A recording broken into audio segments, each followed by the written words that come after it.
Hello friends, मेरा नाम है गोविंद दुबे। जैसा कि आप देख सकते हैं, मैं पंजाब नेशनल बैंक में हूँ और ये वीडियो है रिगार्डिंग एसबीआई पीओ 2023। ये एग्ज़ाम हमारा 25 और 26 नवंबर 2023 को होने वाला है। तो इसके रिगार्डिंग क्या बेस्ट स्ट्रेटजी हो सकती है एग्ज़ाम को क्रैक करने की, उसकी ये सीरीज़ है और मैं पूरी कोशिश करूँगा कि आपको ठीक से गाइड कर पाऊँ। और ये मेरा पहला वीडियो है, तो थोड़ा सा टेक्निकल प्रॉब्लम हो सकती है आपको, तो वो थोड़ा सा आपको देखना पड़ेगा।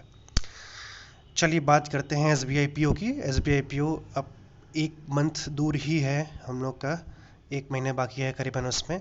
और मेंस हम लोग का दिसंबर और जनवरी में कभी भी हो सकता है, तो दिसंबर जनवरी में मेंस होगा हम लोग का।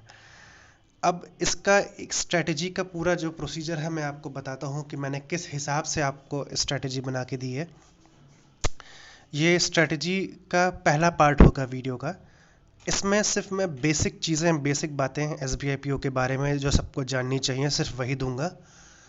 और इंग्लिश की क्या स्ट्रेटजी होगी हम लोग की प्रीलिम्स एग्ज़ाम्स की, उसके बारे में डिस्कस करूंगा। इसके बाद मेरा सेकंड वीडियो आएगा, उसमें मैं क्वांटिटेटिव एप्टीट्यूड, और थर्ड वीडियो में रीजनिंग पे बात करूंगा। तो शुरुआत करते हैं आज के वीडियो की, पहले वीडियो की। तो चलिए आइए देखते हैं। सबसे पहले मैं आपको बता दूं कि ये स्ट्रैटेजी जो है ये बिल्कुल बिगिनर्स के लिए नहीं है। बिगिनर्स का यहाँ क्या मतलब है? जिन्होंने अभी तक, जिनको ठीक से पता ही नहीं कि सिलेबस क्या है, सिलेब की रीजनिंग होती है, क्वांट होती है, मैथ्स होती है, इंग्लिश होती है, क्या क्या बैंकिंग एग्जाम्स का सिलेबस है, जिसको ये भी नहीं पता है, तो उसके लिए स्ट्रैटेजी वर्क नहीं करेगी। ये बिगिनर्स की डेफिनेशन क्या होगी और कौन एडवांस लेवल पे है? एडवांस लेवल पे वो है जिसने कम से कम अपना बेसिक सिलेबस कंप्लीट करा हुआ है। बेसिक सिलेबस का मतलब जिसे पता है कि रीजनिंग में पजल्स आती हैं, और पजल्स में कुछ सर्कुलर टाइप की पजल्स भी होती हैं, लीनियर पजल भी होती हैं, फ्लैट एंड फ्लोर वाली पजल्स भी होती हैं, जिनको इतना बेसिक पता है, कभी एक एक दो दो क्वेश्चन लगा रखे हैं। इंग्लिश में लोगों को पता है कि आरसी आता है, क्लोज टेस्ट आता है, पैराजंबल आता है, थोड़े बहुत उसके क्वेश्चन कभी लगा रखे हैं। क्वांट में जिनको पता है कि सिंप्लीफिकेशन वगैरह भी आते हैं, अरिथमेटिक के टॉपिक्स होते हैं सबके, कभी कभी कभी ना कभी 10 15 20 25 क्वेश्चन लगाए हुए हों, तो उनको हम लोग बिगिनर नहीं मानेंगे। उनको ये मानेंगे कि हाँ, उनको सिलेबस की ठीक ठाक नॉलेज है। ठीक है। जो बिल्कुल फ्रेशर्स हैं, जो पहली बार इस एग्ज़ाम को देने जा रहे हैं या बिल्कुल अभी प्रिपरेशन शुरू करी है 2 4 10 दिन 15 दिन महीने भर पहले, उसको ये एज अ चैलेंज ले सकते हैं, अपने लिए कोशिश कर सकते हैं इसको क्रैक करने की। और क्रैक होता है तो बहुत बढ़िया बात है, नहीं होता है तो आगे आने वाला जो भी एग्ज़ाम होगा उसमें ये आपको डेफिनेटली हेल्प करेगा। ठीक है, तो आइए शुरू करते हैं हम लोग। सबसे पहले बात करते हैं प्रीलिम्स की। प्रीलिम्स बेसिक यहाँ पे मैंने सिलेबस दे रखा है, सबको पता है, लेकिन फिर भी मैं एक बार बता दे रहा हूँ। 100 मार्क्स का होता है question paper. English 30 marks, reasoning 35 marks, quantitative aptitude 35 marks. 100 marks का होता है। इसमें एक कट ऑफ आता है, वो हम लोग को क्लियर करना पड़ता है, और जो क्लियर कर लेते हैं वो फिर आदमी मेंस में जाता है। ठीक है। मेंस हमारा 250 मार्क्स का होता है। 200 मार्क्स का हम लोग का ऑब्जेक्टिव एग्जाम होता है। 50 मार्क्स का हम लोगों का डिस्क्रिप्टिव एग्जाम होता है। 50 मार्क्स का हम लोग का डिस्क्रिप्टिव एग्जाम होता है। मेंस के सेक्शन क्या क्या है?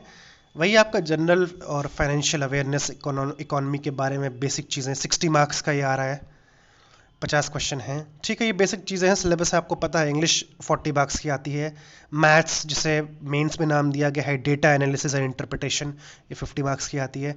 और रीजनिंग एंड कंप्यूटर, ये भी आपका 50 मार्क्स का आता है। ये सिलेबस आपको सब जानते हैं अच्छे से, लेकिन बस मैंने यहाँ पे एक इंट्रोडक्शन के लिए मैंने लिख दिया है।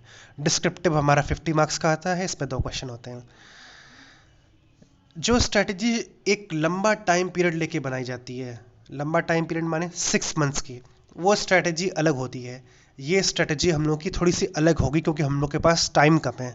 एक मैं वीडियो डालूंगा, बनाऊंगा, अगर आप लोग बोलोगे तो, कि बिगिनर्स कैसे शुरुआत कर सकते हैं बिल्कुल शुरुआत से, और 6 महीने में, 8 महीने में एग्ज़ाम क्रैक कर सकते हैं एक ही बार में।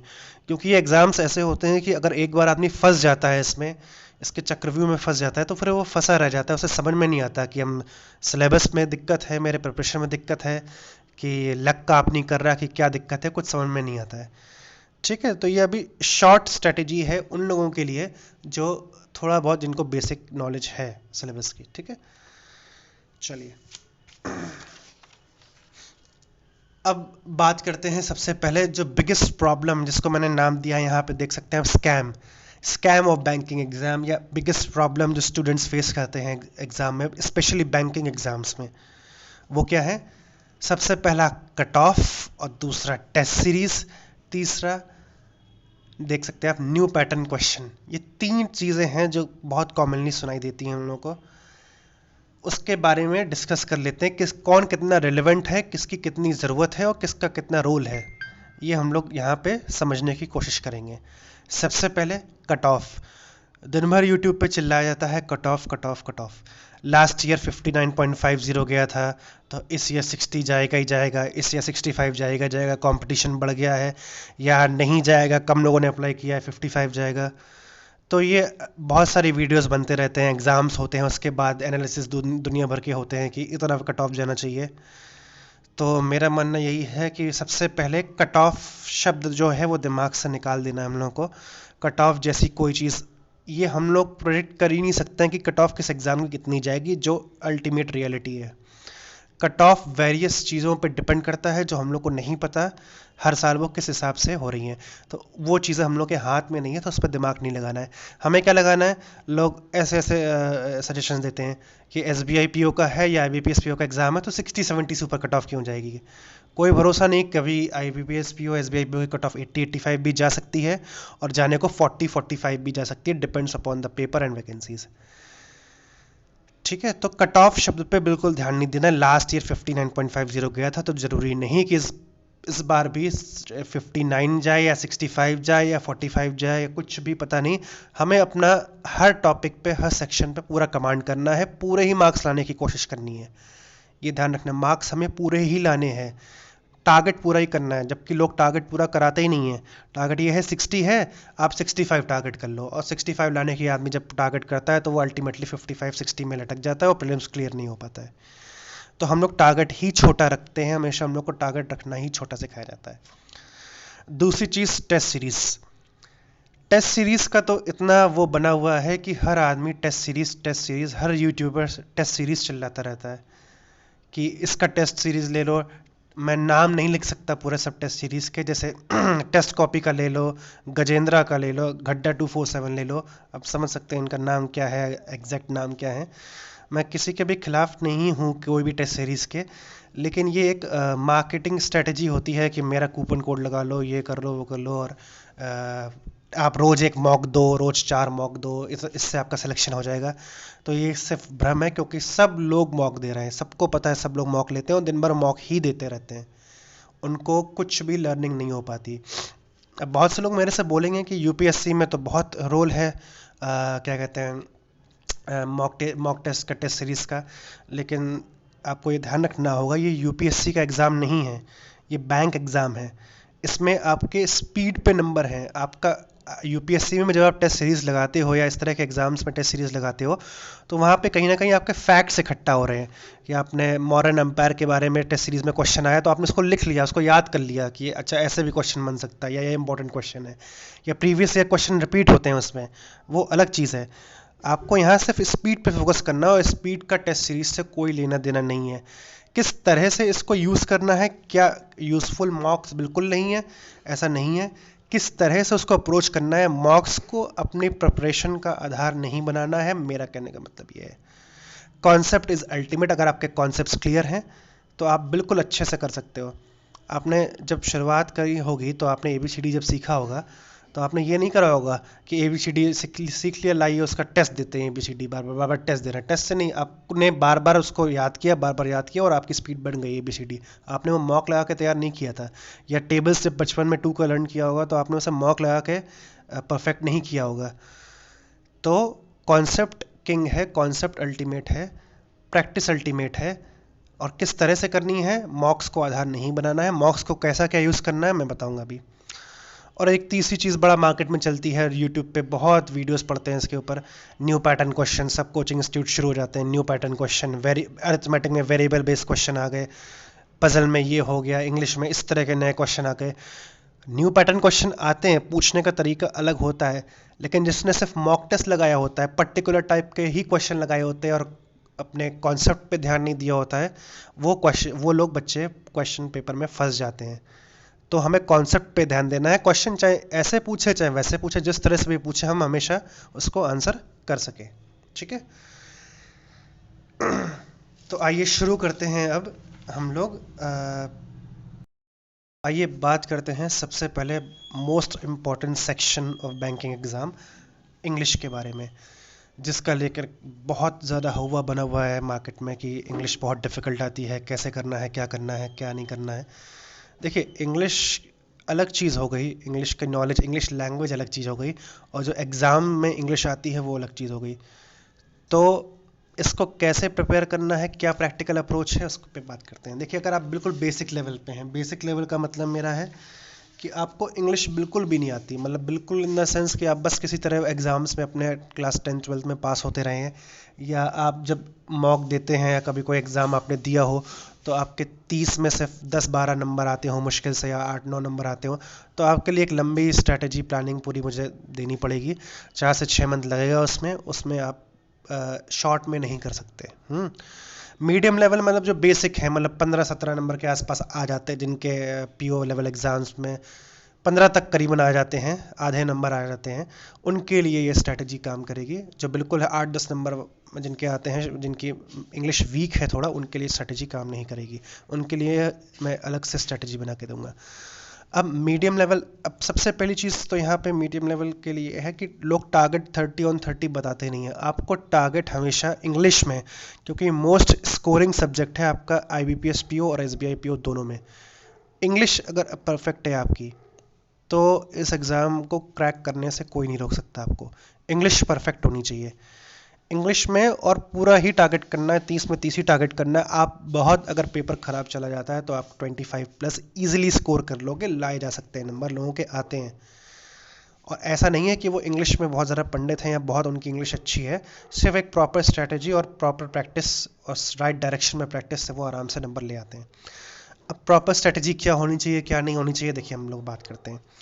अब इंग्लिश के प्रीलिम्स लेवल में RC आता है, क्लोज टेस्ट आता है, पैराजंबल आता है, रीअरेंजमेंट आता है, एरर डिटेक्शन आते हैं, वोकैब बेस्ड क्वेश्चन आते हैं, एंटोनियम सिनोनिम्स आते हैं, मैच द फॉलोइंग, और भी कोई टाइप बन सकता है नया, तो उससे कोई खैर खास फर्क नहीं है। इसमें बात क्या करनी है उन लोगों को, सबसे पहले जैसे आपको इसको प्रैक्टिस कैसे करना है। आपको ये नहीं करना है कि आपने कोई एक मॉक टेस्ट ले लिया, उसको प्रैक्टिस करे जा रहे हैं, रोज रोज कोई क्विज प्रैक्टिस करे जा रहे हैं।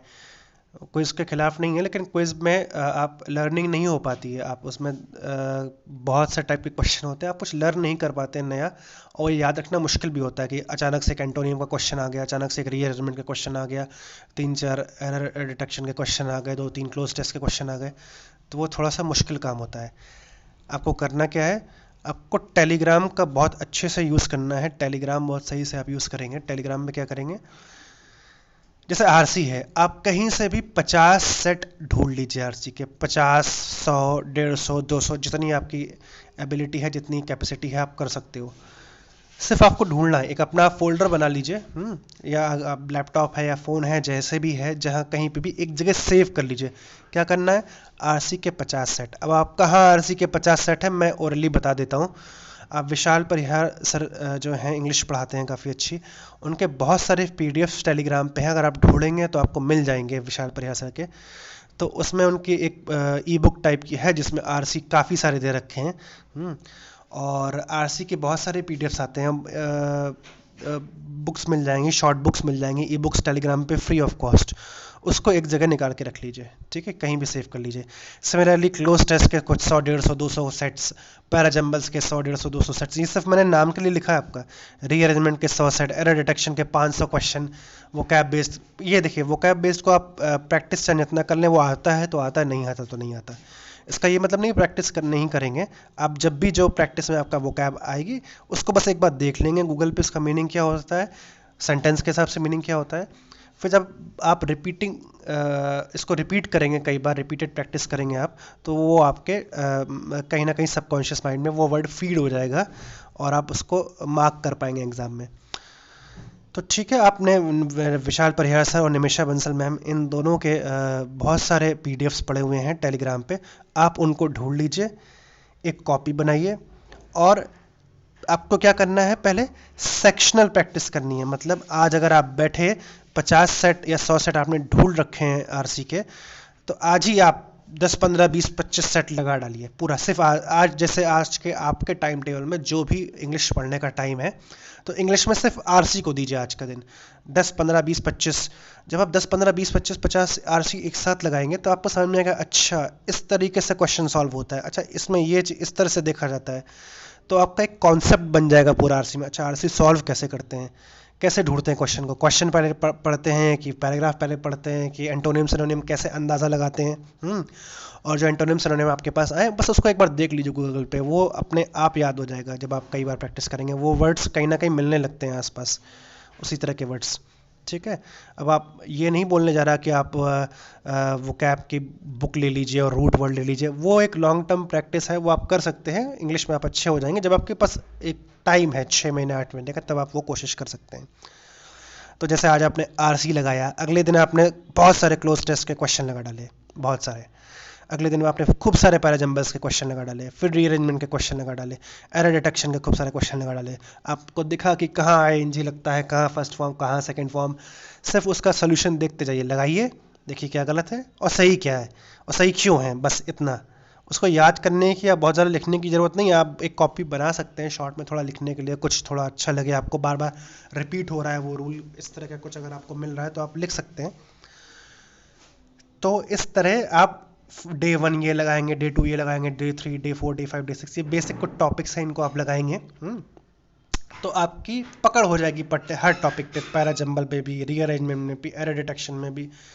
उसके बाद आप कंबाइंड प्रैक्टिस कीजिए, कोई दिक्कत नहीं है। आपको मॉक, सेक्शनल मॉक, पूरा मॉक नहीं, सेक्शनल मॉक मिले आप सेक्शनल मॉक दीजिए।